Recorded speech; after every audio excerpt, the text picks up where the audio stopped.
Hello guys, welcome back to another CGH video. I'm your host, Unknown Gamer, and today we're going to compare GTA 5 with GTA 4. First off, we're going to start off on the story on these two games. GTA 4, in my honest opinion, has a way better story than GTA 5, mostly because you feel closer with the characters' emotions. The story of Niko Bellic is chock full of interesting backgrounds about his time in Yugoslav wars, his determined mindset and attitude for revenge, and finding a new life in America. GTA 5 on the other hand is way more action based compared to GTA 4. This is mainly because of the missions in the game, having its over the top moments and being very entertaining. Sometimes it can distract us from the characters' backstories of the three main protagonists, which is a really bad thing, mostly because you want the player to connect with those characters. I connected with the three main protagonists, but not as much as Niko. With his really dark mindset, his mental state. It feels like Niko is more of a human other than the three main protagonists. That's just my opinion. This is why I think GTA 4 did this brilliantly, because it builds up the action instead of giving it you straight away. Instead of starting in North Yankton robbing a bank, you are getting off a boat, meeting Roman, then realising he lied about the mansion and on sports cars. So, you full of crap or what? What? Where's luxury condo? Where's sports car? Where's Barbara with big titties and Stephanie who sucks like a vacuum? What are you talking about? I think the introduction of Roman Bellic and all those other characters brings a sense of family to the game. That sense in where you care about the characters you're, driving about with. You care about the characters who are caring about you. It's a whole big story that I really love from GTA 4 because it feels alive. The characters feel alive, especially when you're doing the activities with them, drinking and all that stuff, because it just adds more of a sense of realism and it makes you care more for those characters. Secondly, I'm going to compare about its open world. The open world in GTA 4 is undoubtedly very dull and not much colour or vibrance to the game. All we see is the same old concrete jungle over and over again. It doesn't change, it doesn't change its pace. It's just it feels the same everywhere you go. Obviously, you notice some parts in like Alderney, it's a bit more of a immigrant rival town, or in the middle island, which is more of a big booming business type area. But overall, it still feels the same to me. GTA 5 on the other hand really does refresh the player, with planes to fly, stunning views, vast forests to explore, and mountains to climb. But what GTA 4 does have is a large array of detail around the game world. The water physics, which are very good in that game. The glorious euphoria, like when you're running over someone with a motorbike or a car, they just won't. It's very realistic how it works. It's really fun. I always loved the euphoria in the game.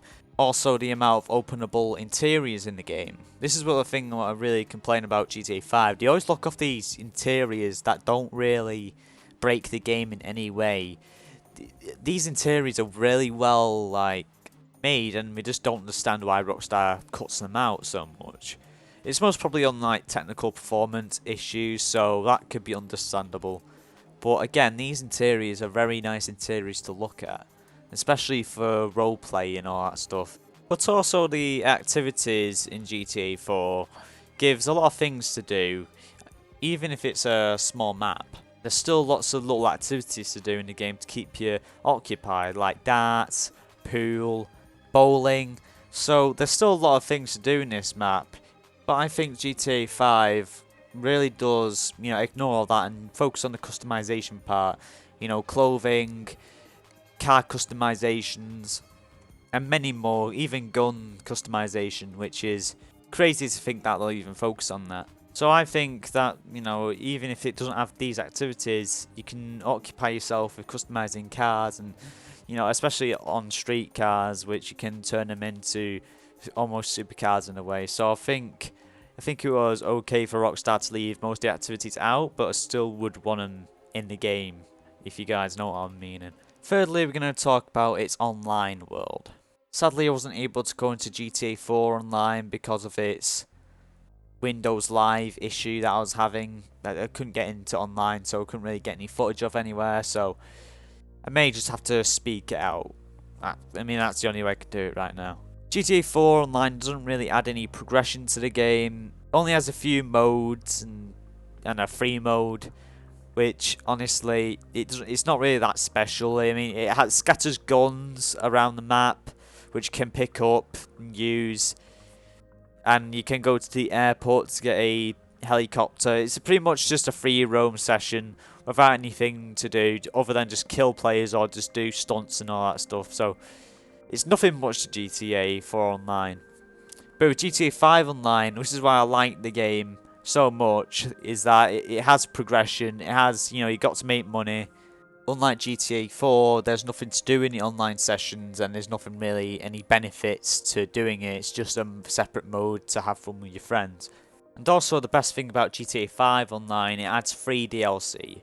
Free DLC is my favourite thing in the world, but the thing is about the free DLC issue here is it's too overpriced. A lot of people say it's really overpriced, especially with the microtransactions that have been put in the game.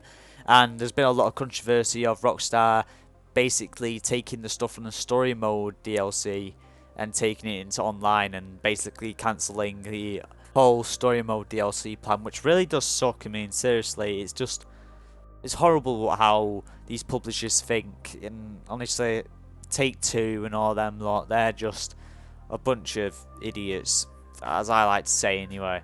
But still, there's a lot of co-op elements to online, like heists, and it's honestly a really good time if you're playing with friends.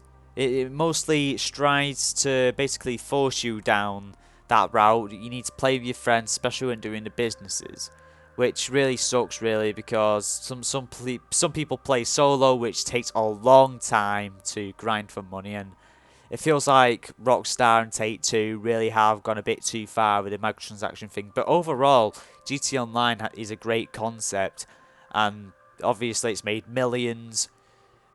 Seriously, it's just... honestly, I put like 40 days in the game, or even more than that. So that's just the whole thing about GTA 5 Online. It brings up communities, and yeah, it's a seriously good mode, but it does have its flaws. Anyway, guys, gonna end the video here. Which game do you like? Do you like GTA 5 or GTA 4? Put it down in the comment section down below. Subscribe to the CGH channel. Also check out my channel, The Unknown Gamer channel. Link in the description below. Thanks again for watching. For more videos like this, you know right where to find it. Right here at CGH.